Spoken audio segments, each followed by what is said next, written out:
सोने जैसा रंग है तेरा, चांदी जैसे बाल. तुम्ही चला मग त्यांना कसं तुम्ही काय उड्या मारायला होता इकडे चला येऊटा. काय नाव माऊली तुमचं? शालन. काय करता तुम्ही?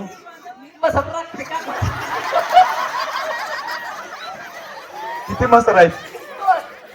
2 मस्तर आहेत. आणि शेती किती आहे? पोटापुरती केवढी असते?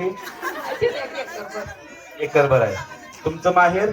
आणि वय किती आहे तुमचं? 60. गप्पा. अजून किती सुंदर दिसताय बघा तुम्ही. आपण दोघं एका कॉलेजला होतो. होतो का नाही? एका बँचवर बसायचं आपण दोघं. होतो का नाही खरं सांगा? आपण दोघं कॅन्टीनला चहा प्यायला जायचो. फिरायला